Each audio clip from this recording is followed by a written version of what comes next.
And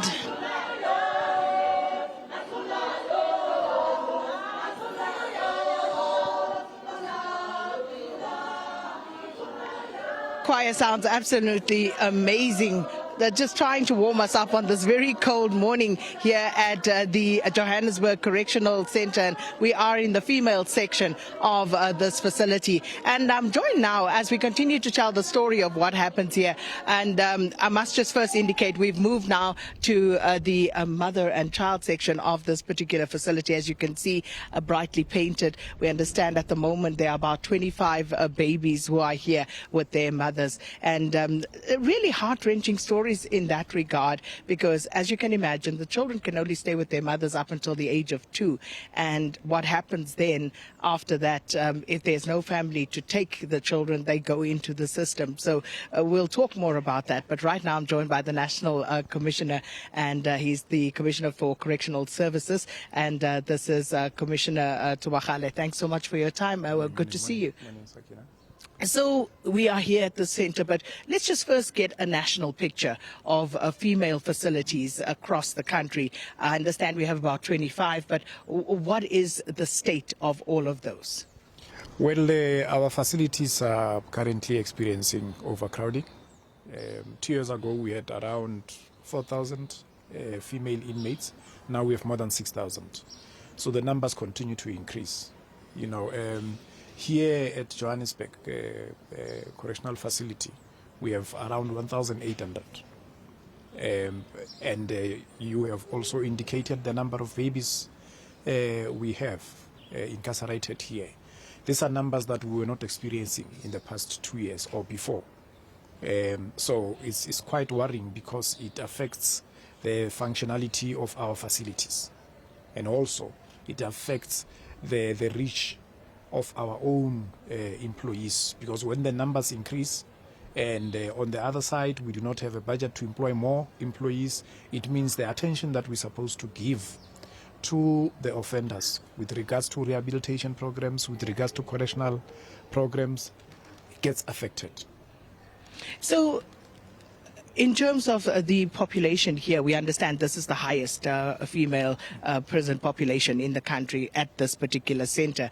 And you speak of the strain that it places, not only on the inmates themselves, but also on the officials who have to serve them. So in that regard, what is the plan? What is government planning to do in order to alleviate that plight? Because we have the 25 babies, but we also have a number of women, I guess about more or less the same number, more than 20, who are pregnant at the moment. So all of those facilities need to be taken care of. Well, the first thing that we need to do on our side is to ensure that we work with Home Affairs, because the numbers also include inmates that are of foreign origin, foreign nationals. So when they finish their sentences, we need to make it a point that we work with Home Affairs to deport them. Now that reduces the numbers. That's the first thing. The second thing, we need to continue with our recruitment program for the intake of new employees. But also thirdly, we need to ensure that we continuously repair our facilities so that we can make more beds available. So those are the three things that we do. But you're correct also to indicate that this puts a strain on our resources, because when you add numbers, when you add heads, you also add, you know, the number of people that you need to feed, the number of people that you need to provide health care and other amenities. So we also need to look at the side of increasing the capacity in the correctional system, and that calls for a relook at the budget. And it all costs money, as you say, the budget. But of course, how much does it cost to house a single inmate per day? On average, around 470 a day. So overall, on a daily basis, I'm just trying to do the maths, and I'm not going to be able to, because I'm just trying to look at the overall prison population of just under 180,000, and at about 470 rand per person. That's a lot of money. Well, I can give you a figure that is very interesting. Between April and June 2026, we increased our population by 3%. So when we did the calculations, it came to about just that 3% increase. If you apply it to a financial year, 12 months, it came to about 780 million. Now that's the money that we didn't budget for. And those are the numbers that when we worked on our submission to National Treasury, we did not have in correctional facilities, but we have to take care of those. And by the way, we admit by law. We don't admit by choice. The courts are the ones that are taking a decision. We implement the decisions of the court. And you mentioned a number of foreign nationals, especially on this side where the mothers and babies are. Just in terms of that bill to the taxpayer, how much are we talking about overall? Well, overall in the system, we're talking, around 13 million a day. And the number continues to increase, but as I'm saying, we try to reduce the numbers. That's why we are now signing the memorandums of understanding with the countries of origin, and we're focusing more on SADC. Recently, the minister signed an MOU with the Minister of Correctional Services from Zimbabwe. These are MOUs that as administration we work on so that we can then resume processes to structure how we can ensure that we do interstate transfer of inmates. Because it's a massive bill. 13 million rand per day is a lot of money. It is. So the minister, speaking of him, he was here recently and he visited this section, among others in particular. So in terms of the challenges that were identified, which are the most pressing? Well, the first one is the infrastructure. You can see when you look around that this is infrastructure that has aged. Secondly, is the numbers, as I have indicated. We don't have enough beds, so we have to make it a point that we still provide even if we don't have. The third one is the type of crimes that these inmates, some of the women have committed.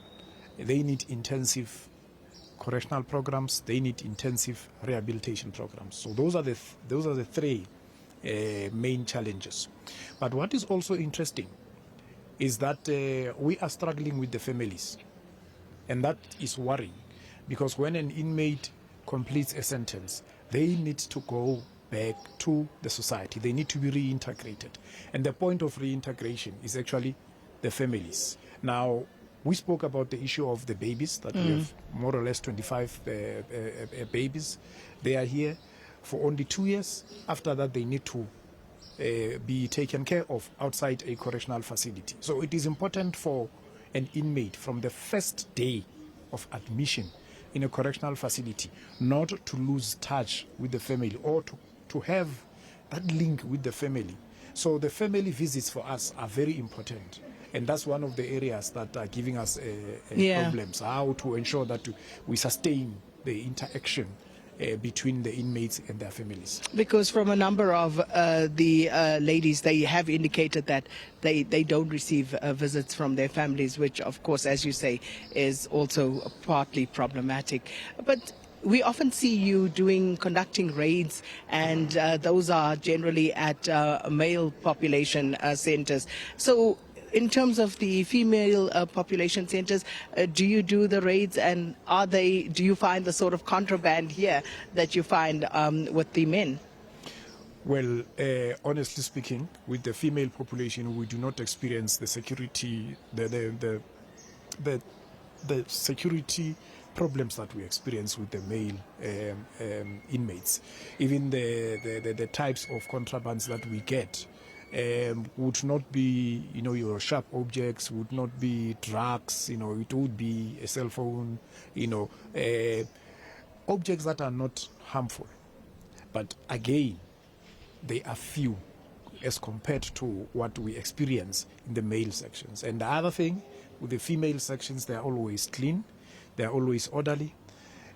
So we are not really experiencing that much of problems with the female population in correctional facilities.